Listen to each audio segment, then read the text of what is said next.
lawsuit that he had filed against Charter Communications.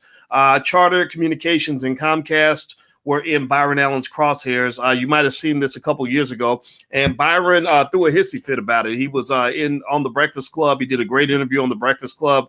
He was speaking in national media, covered in the New York Times, and the suit went all the way to the Supreme Court. So why was Byron upset with Comcast and Charter? It was because they would not pick up Byron's television shows, and he had some networks that he wanted to run on their platforms, and they weren't interested. So he concluded that this was due to the color of his skin and not the quality of his content or anything else. Now, I want to ask a few questions about this. I'm going to ask some hard questions about it, and we're going to get started on the Black Financial Channel. So hit the thumbs up button right now. Please hit the thumbs up button, share, subscribe, and we're going to get started right this second.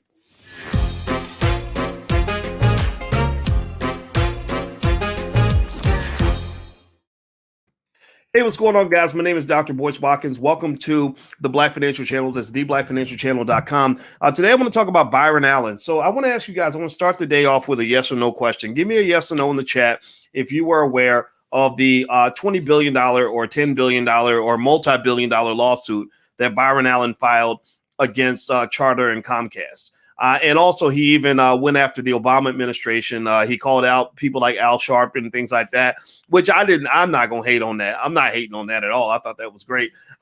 Give me a yes or no if you were aware of the suit that Byron had filed. Okay, so I see some yeses. I see some nos. All right, so I see Ryan Leslie's in here. How you doing? Yes. Are you the famous Ryan Leslie? If you are, then I love your work, man. You're a good brother. T-Town, yes, I was aware.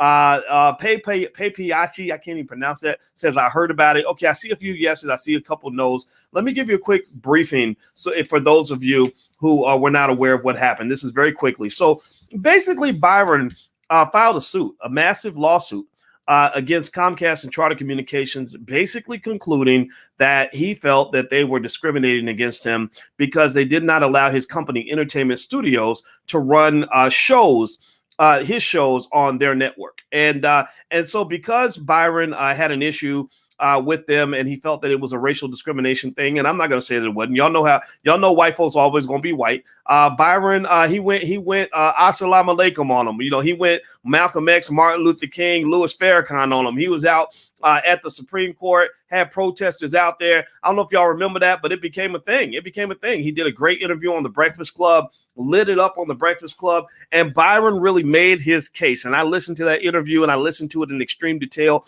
I did probably a 1-hour podcast about the interview, and I said, you go, brother. You are such a smart man. Your mama would be proud. I think Byron Allen's a smart dude. I really like the way he communicates. Now, here's what's interesting, right? So I'm watching this interview, and I'm hearing him, make really intelligent statements in terms of connecting his suit against Comcast with things like the Civil Rights Act of 1866. And I said, well, wait a minute. What does the Civil Rights Act of 1866 have to do with your beef with Comcast and Charter? Well, basically, I guess Byron felt, and his lawyers seem to argue, that if Comcast were to win this lawsuit, that they would roll back civil rights all the way back to the Civil War, that black people, maybe, I don't know, I don't know if they were trying to say we would end up in chains and end up dead and end up in concentration camps. I don't know. But he had some Negroes scared. He had some Negroes wild up, and we were pretty pissed off about what was going on and what Charter and Comcast might have been allegedly doing. Now, here's what's interesting. So the question that I asked myself ever since that time is, I said, was this really what was going on? Or could we, because we know you're smart, Byron, right? Well, you're a smart man. Were you being a little bit dramatic? You think? I don't know. Give me a yes or no. Did you think that this was really as deeply about sort of protecting the rights and freedoms of all black people? Or do you think it was about Byron trying to get a bag? What do y'all think? You think it was freedom or bag? Which one was he fighting for? Was he fighting for our freedom, or was he fighting for a bag? Type either freedom or bag in the chat based on your answer. Freedom or bag? Which one y'all think he was fighting for? I don't know. So anyway, so Byron, okay, I see Bully J says freedom. All right. And I see, okay, Gary says both. Okay, you can fight for both. There you go. In fact, there's freedom in the bag. If you have a bag, you tend to have more freedom. Okay, I see some both. I see freedom. I see money grab. I see bag. Okay, all right. So here's the thing, right? We don't know. We don't know what was going on in the heart and mind of Byron Allen or his legal team when all this was going on. All I know is that I was watching this kind of happen, and I couldn't help but ask that question. And I know it's kind of a terrible question to ask because it almost sounds like I don't trust him. And that's just not true. That's not true. I don't even know him well enough to trust him or not trust him. I've never met Byron Allen, and I don't dislike the guy. I admire his accomplishments. I think he's a very smart man. But I do think, I tend to have this habit of when I see something that makes me say, I'll talk about it out loud and do a stream of consciousness so that we can all kind of figure out how we can use this example to make ourselves smarter, better people. So when I saw Byron speaking on racism, one of the dangers of people sort of in a one-to-one conflict, bringing the entire Black community to the fight, almost like, remember when you were little and one of your cousins would get in a fight, they don't punch somebody and they getting beat up on and they call all the other cousins and everybody got to go fight now because one person started the fight. And really, maybe there's a time where you were like, I'm not jumping in this fight on your behalf because you started some stuff. You're going to have to handle this on your own. I feel like sometimes there are situations, I'm not saying this is one of them, but I feel like there are situations sometimes where you'll have people that get into these one-on-one conflicts, these one-on-one kinds of situations, and then they'll try to make it bigger than just a one-on-one, right? Do you get what I'm saying? Like I've seen this where, famous people, and I'm not saying Byron's in this category. I'm really just truly not sure. But I've seen scenarios where people will have a personal beef, like they'll get fired from a job, or they'll get cut off, they'll get fired from their TV show. And this person, now mind you, this might be a person who's never ever spoken out on race before, an O.J. Simpson type, never ever really vouched for the Black community, never really did no heavy Black stuff, but would step out and suddenly it's like, hey, y'all, they racist over here, y'all. We need to go get them, y'all, right? And I felt that way when I listened carefully and literally paid very close attention to every word that Byron mentioned in that interview. And I felt that I feel that this happens, especially when there's an election. When there's an election, they really be triggering y'all. I mean, left and right, up and down. They know y'all like rats in the lab. They know exactly what to say. They know all the Negro trigger words. They know all the words to use to get Black people scared because you're scared easily. That's why you ain't ready to fight for freedom yet. Some of y'all are ready. Some of y'all ain't because you're scared too easily. Anybody who scares easily needs to take the word freedom out of your vocabulary because you're only brave enough to be a slave. So just know that if you scare easily and get triggered easily, or fear mongering works on you, that means freedom might not be for you. Freedom is for grown folks who know I might take a licking, but I'm gonna keep on ticking. So here's the deal. All right. So when I saw Byron speaking on this racial issue, and I saw what was going on with him and Comcast and him and Charter, I said, well, let me just look deeper at the issue. And what appeared to be the business issue was that Byron has some shows like Cars.tv and Pets.tv. They're not Black shows. They don't sound particularly interesting. And Comcast was making the argument, and I'm not saying I agree with them at all. I'm reading here in the New York Times.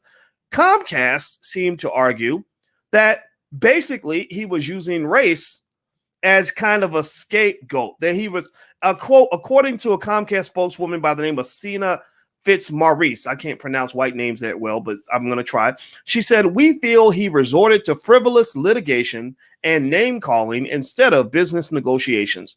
We think he's hijacking civil rights laws in an attempt to leverage personal financial gain. Now, I'm not accusing him of this at all. But here's what I thought about, and this is something I just want to lay out there. I'm literally going to lay this out there without making a conclusion because I don't want to tell you what to think. I just want you to think. That's it. I don't care what you think about. But here's what I thought about. Right. So when you tell me that something is that what you're going through individually involves the entire Black community, my question then becomes, okay, how does what you're going through individually affect the whole Black community? Like, if you lose your battle, does the Black community really lose? Like, are we really going to take it up the butt like you're claiming, or are you being a little bit dramatic? Then the other question I asked, here's the other question that I asked. And someone asked, did I feel like Kaepernick did it like that? Kaepernick's another conversation. We can talk about him on a different day. I want to stay focused. I don't want my ADHD to kick in or nothing. But then the other question becomes, if you win your battle that you're asking to enlist the Black community in, how is the Black community going to win if you get the bag? Because Byron's a smart man. He's a billionaire. Just in case you don't know, I don't need my PhD in finance to tell you this, but the reason people become very wealthy is because they know how to go get money and they don't give their money away. Right. So Byron's gonna usually be working for the bag. He mentioned that his goal was to one day own CNN, and God bless him. I hope he does. I really hope that CNN gets changed to the Byron Allen Network one day. BAN. Yeah, ban, right? He can ban Don Lemon as soon as he takes over the network. That should be the first task when he takes over the network. But really, I had to ask myself, if you win and you get the bag, because we know the bag is in there somewhere. This is about money. This ain't just about principle. This is about those billions of dollars. If you get the bag, how does the Black community win? So here are some measuring sticks I threw out there to try to figure out what might be going on. I'm going to break this down for you. Do me a favor real quick, though. If you could, please hit the thumbs up button. Everybody, real quick, please take a second, hit the thumbs up, share, subscribe button, because that's how we build our media. We ain't got a $1 billion bag like Byron, but we've got our little media platform. We're doing our best with what we got, and you're my distribution network. And I hope that if you appreciate what we're doing, I hope you'll at least take a second to lift your thumb up, hit the thumbs up button, hit the notification bell. Make sure you subscribe to whatever channel you're on. That helps us a lot. All right. And the Black Financial Channel, the URL is right there on the screen. We talk about financial topics every day, and I don't think anybody does it like we do it anywhere else on the internet. So here's a couple of criteria that I laid out. Honestly, when you're talking about things like Black wealth or Black economic power or Black power in general, first thing I'm going to look at is I'm going to say, okay, you're worth $1 billion. Okay, is that really Black wealth? And I hate being the guy to kind of bring this up, because it's going to sound like I'm being mean, but it's hard for me to be convinced thoroughly that you're building Black wealth and putting the Black community at the top of your priority list when your wife, ain't a sister. I'm not hating. I'm not, when I'm sure she's very nice. I don't know her name. We can call her Becky until we figure out what her name, Jennifer Lucas. That's her name. So I'm not going to call her Becky. But this is their beautiful children, and I guess this is where she's pregnant in this picture. And so this does not mean that a person is worthless if they're married to a white person. Some of you are in interracial marriages right now. I'm not dissing that at all. No one has a right to tell you who to love. That's where the LGBT stuff comes from too. They say that as well, and that's where I agree. Nobody has the right to tell you who to love, but everybody has the right to figure out where you fit into the Black wealth equation, because Black wealth is an intergenerational team sport. Intergenerational team sport means that when I die, I could not be sitting here talking to you as the person that I claim to be and be telling you, like, yeah, let's all go build some Black wealth so I can leave it to my white wife. Like, I just really think that would undermine my credibility a little bit as a ride or die soldier for the Black community. Now, some people may disagree. Some people are going to think this is controversial. I even got relatives that might get mad at me for saying this, because I got relatives that chose not to marry a Black person. But I told you guys 10 years ago, before I ever chose to marry Alicia, I told you, I said, I don't know if I'm gonna ever get married. I ain't nobody gonna make me get married. But if I get married, it's gonna be a Black woman, because I cannot leave my wealth to someone other than a Black woman. I'm not, if it ain't gonna be my wife, it's gonna be my daughter, it's gonna be a sister, or my brother, it's gonna be somebody. I'm not gonna get no, because the best thing I can give the Black community is my life. The most valuable asset I can give the Black community is me, is my future, right? My wealth, my legacy.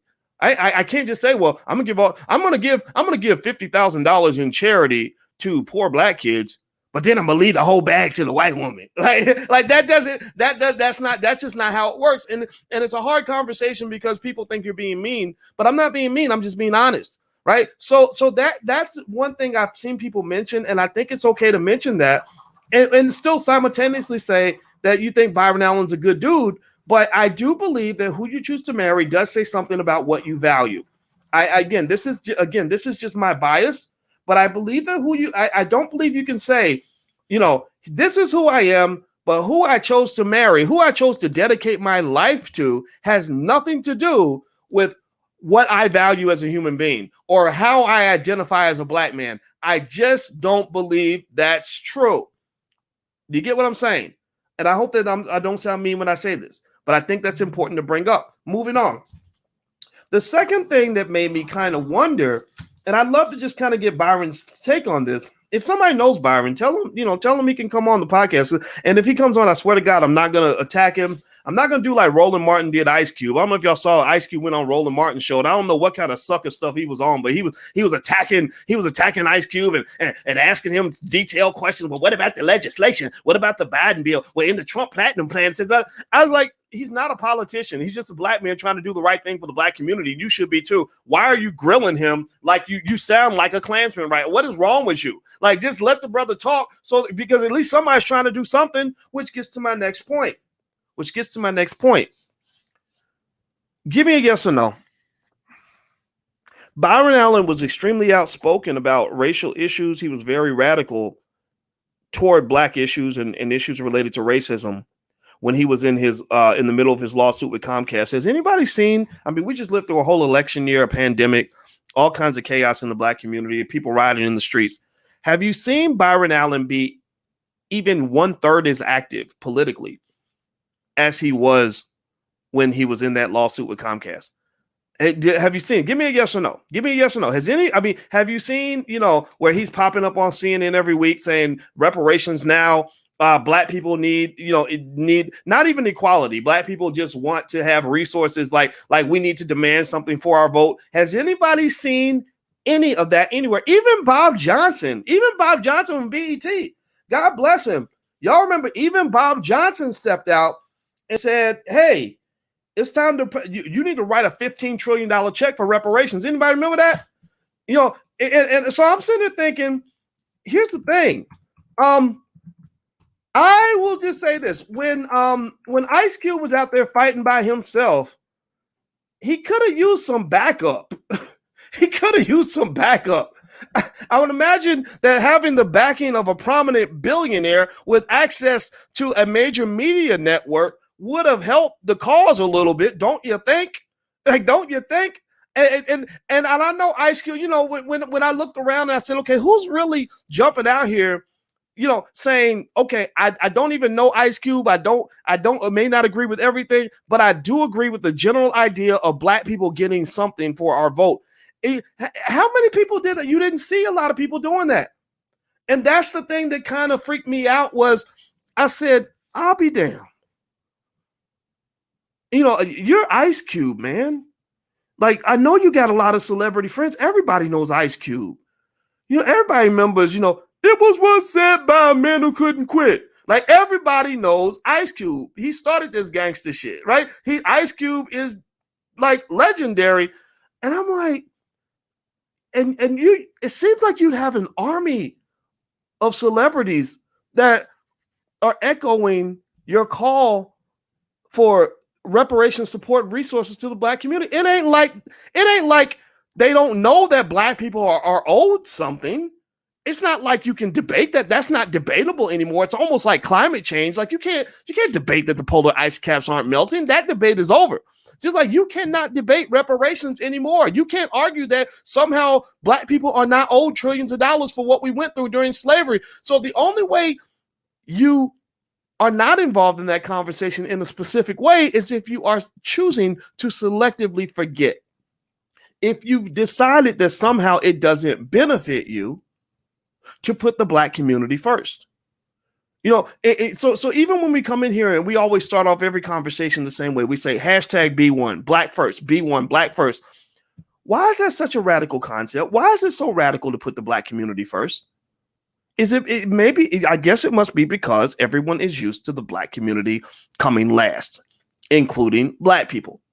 So what I'm going to say is this, and I'm not here to talk long about, and this is not a diss track on Byron Allen at all.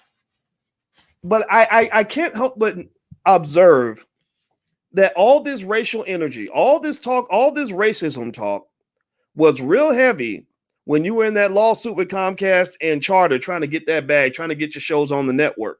At that point, you the most radical black man in the world. But then when the lawsuits get settled behind closed doors, it seemed that he got real quiet. That's just what I observed. Now, again, now he owns the Griot, and stuff, and I think that's great. I mean, God bless him for that, you know. And I don't even dislike the guy. I admire him immensely. I think he's incredibly intelligent. But I'm missing something. I need to be able to fill in the puzzle pieces to kind of know what the Black community had to do with that lawsuit. You know, maybe we have to kind of think about these things a little bit differently, because it seems to me that there are a lot of people who use the Black community like a side chick. Like when you need me to be there for you, I ain't nowhere to be found. But when I need you to be there for me, I'm going to use you for whatever I can get. And I can just say that if you want to know why certain agendas don't get pushed forward, like if you read Ice Cube's contract with Black America, that was a damn good document. That was a damn good document that was written by experts. Dr. Claude Anderson and people like that contributed to that document. I like to believe that some of my ideas were in there, and my PhD is 100% real. You can look it up on the internet. And so why was that not pushed forward? It sure as hell better than the platinum plan that Trump had. It was certainly better than Joe Biden's little BS plan. So why was that not being pushed forward by Black celebrities who have the power and the ability to do that? Why is it incredibly radical for you to simply say, you know what, I'm Black first, and I need to get my community resources first? Why does that make me the crazy one? So I'm gonna just say this. I'm not here to diss Byron Allen. This is not what I'm here for, because there's a lot of people out there that you can have this conversation about. But I'm going to say this, you know, I work a lot with Dr. Anderson, Claude Anderson, who, you know, when people see his work, they all start just screaming from the rooftops about it. Charlemagne the God, when he saw Dr. Anderson's work, he jumped all over it. Kanye West jumped all over it. Ice Cube jumped all over it. All these people were connecting with me saying, I want to talk to Dr. Anderson. Like he literally is your living personification of Marcus Garvey in terms of his level of intellectual power when it comes to solving the Black wealth equation. Well, if that's the case, then why is it not the case that the Powernomics Corporation or the Harvest Institute run by Dr. Anderson doesn't have $100 million a year in funding? Why is it that we got Black folks that will fund everything under the sun? We'll go fund a white boy startup in Silicon Valley. We'll go buy a $24 million diamond to put in their forehead like that stupid rapper Uzi Vert, or go out here and buy a European car and spend all their money trying to get a house in the Hamptons, but ain't got time to go write a check to the people that are putting Black economics at the top of their priority list. I don't know about you. And this is not about Byron Allen anymore. I am not here to diss Byron Allen, but I'm kind of tired of Black people being the side chick or the lonely stepchild that's been abandoned by all the people that want to show up when it's time to get the benefits, but don't want to show up when it's time to pay the cost. Freedom has a price. If you ain't willing to pay the price, then you're not going to get it. Freedom is not for children. Freedom is for grown folks. So that means in order to have freedom, you must be mature enough to handle the responsibilities necessary to lift your community to an adequate level. If you're not prepared, if you're most successful, if your wealthiest Black people do not feel compelled on any level to come and make infrastructural investments in the upliftment and the elevation of Black people, then those people are as worthless as a fucking Proud Boy. They are as worthless as a Klansman. They are as worthless as a Democratic or Republican politician. These people have no value to the Black community if they're not making infrastructural investments to elevate the condition of the Black community. So if you're going to put Black people's name in your mouth when it's time for you to go fight your personal battle, or to get your job back, to go settle your lawsuit, or whatever it is, or you mad because somebody wouldn't buy your movie script and you want to scream racism, that's cool. But the giving and the taking needs to be a two-way street. You cannot just come and take and not give a whole lot back. So I'm just going to say this. I'm going to go ahead and issue the verdict preliminarily based on what I know, that Byron Allen was real heated about being Black because he was trying to win a lawsuit.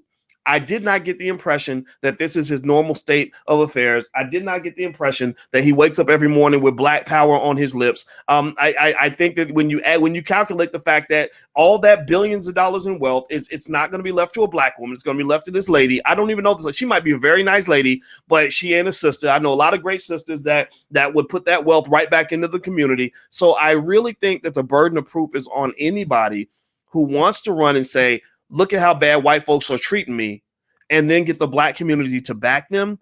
I think the burden of proof is on them to show that they're giving as much as they are taking. And initially, when I saw Byron's first interview on The Breakfast Club, I loved it. I thought he's so smart. He's so brilliant. He was so articulate. But then after a while, when I started seeing media-based shenanigans, I said, okay, a lot of this is staged, and I wonder if the fix is in. So that's my 2 cents. I don't know how that's going to sound to other people. I'm not trying to be mean. I swear to God, I'm not trying to be mean. But I really think that as black people, we've got to be more critical in terms of how we get triggered and how people might trigger us to pursue an agenda that does not benefit us. It's one thing if you're triggering black folks in a way where you're going to benefit and black people are going to benefit. That's cool. I don't have a problem with that. If you're routed like, so if Farrakhan says, hey, y'all, this really terrible thing's going to happen. If you don't back me on this, then bad things are going to occur. Well, I'm going to listen to Farrakhan. You know why I'm going to listen? Because Farrakhan has always put you first. But the fact that he puts you first is why he gets ostracized by everybody else. So there's no celebrity in Hollywood, black, white, or otherwise, that I would put ahead of a Minister Farrakhan, because Farrakhan carries his blackness on his chest, on his sleeve. The chip is on his shoulder. He makes it 100% clear. I am black first every day of the week and twice on Sundays, and you're never going to change that. You need to learn how, if you care about your community, if you don't care about the black community, then you should probably leave. But if you care about the black community, you need to learn how to put those people ahead of the celebrity who wrote your favorite song or somebody who's on your favorite TV show. You know, these black people have been appointed. They've been selected, carefully selected. And it's not a meritocracy. It's based on who fits in. Who's the better white supremacist? If you're black and you're an excellent white supremacist, then guess what? You are going to be the most popular Negro in the building, because that's all they want. They want people that are going. White supremacist systems only reward white supremacists. White supremacist systems do not reward people who put the black community first. That's just what it is. So I'm going to go. I'm already wondering, how this is going to sound, because I'm sure somebody listening knows Byron. They're going to be like, hey, Dr. Boyce was talking bad about you, man. I'm not talking bad about him. If there's information that I should be aware of that is inconsistent with what I've just stated, I will go on the air and I will repeat that information. I will be very happy to say, you know what? I heard from Byron. Here's his side of the story. I think that's important, right? But I think at the end of the day, if you run around and you think that anybody who speaks on behalf of the black community is a hater, then that makes you an idiot, because you need people that are willing to be haters in favor of blackness. You need people that are willing to step up and defend the community. You need people that are going to put the black community first. And one of the biggest problems you have is you have people that every time somebody says something like this, every time somebody says, well, look at all these celebrities sucking money out of the black community and using blackness for their agenda, but they're not giving nothing back. They're like, oh, you a hater, man. You a hater. You supposed to be, you just mad. You got your hand in that man's pocket. Shut up, idiot. Get out of here. Get out of here. Seriously, if you talk like that, you need to leave because this is not the place for you. You clearly don't understand power, and you don't understand in every community, they expect you to give back. If you are in the Jewish community and you go up and you end up making $100 million a year out in Hollywood, you better be giving money to the synagogue, and you better be writing fat checks. You better not be sending pocket change to the synagogue, or you ain't going to be invited back to the community. They will not invite you to the cookout. If you're in the Asian community and you go out here and you're making a bunch of money off China, oh, you better be kissing the pinky ring. You better be making sure China's taken care of. You get out of line, they will come handle you. So part of the reason that the black community has nothing is because you allow for what Dr. Anderson refers to in Black Labor, White Wealth as the doctrine of unequal exchange. The doctrine of unequal exchange is where you are giving away more than you're receiving. They are taking from you and giving nothing back in return because you're asking for nothing. And part of the reason you ask for nothing is because of exactly what Ice Cube had to deal with, where he got more animosity from black people than he got from white people. There were even white people who said, thank God, it's great to see that there's finally somebody standing up for the black community. And those black people were like, Nero, sit down, Nero, you about to mess it up for everybody. Massa gonna come get us. You better, what's wrong with you, boy? What's wrong with you, boy? Y'all saw it. Y'all saw it all happen. Y'all saw it. Y'all saw the slave talk. And I'm just telling you, slave talk is not for free people. Free people don't do slave talk. You need to learn how to do freedom talk. Freedom talk involves accountability. That's all it is. And accountability is not haterology. Haterology is something different. In fact, I'd say haterology is when you want to keep your community down because you don't want accountability. It's like the man who gets mad because his baby mama asked him to come and pick up his kids. Well, why you hating? Why you hating? I got my paycheck. Why you hating? You asking for money for diapers. Why you hating? She ain't hating. She's asking you to be a damn man. Stop acting like a damn little boy. Stop resorting every call for accountability to be hating. You just hating on me cause you don't want me to be a player. Shut up. Just shut up. I'm done talking. Have a good day, everybody. I'm going to get out of here. Please hit the thumbs up, share, subscribe button. And by the way, if you haven't learned to buy stock in the stock market yet, that's a great way to become rich like Byron Allen. I have a free training, totally free. There's an offer there to get 90% off of the mini class. But if you don't want to take it, you don't have to. You can go to firstsharestock.com. It's totally free. So feel free to get started. Also, we have a Black Stock Market Challenge. I want everybody in here, everybody who watches me, to be a stock market investor because there's too much money out there for you to be missing it. So the stock market challenge is also free. That's a 5-day class that gets emailed to you. So by the time you're done, you will be versed on the markets and how they work. So go to the blackstockmarketchallenge.com if you'd like to participate in the challenge. It's totally free. So before you go do the Bust It challenge or the Big Booty challenge or the Cardi B challenge or whatever stupid challenge is taking over the community, how about we do some challenges that involve black people, black wealth, and us being great again instead of us simply embracing the slave mentality. So this is a war, people. This is a war. It's free people against the slaves. That's what it's going to end up becoming, because believe me, your greatest adversaries are not going to be the white man. He's not the one blocking you from reading books or advancing yourself. It's going to be other black people who don't want to see you make progress. I see that war happening every day. And I'm going to tell you the truth. I'm going to win it. So take care, guys. Have a good day. I'll talk to you soon. Peace.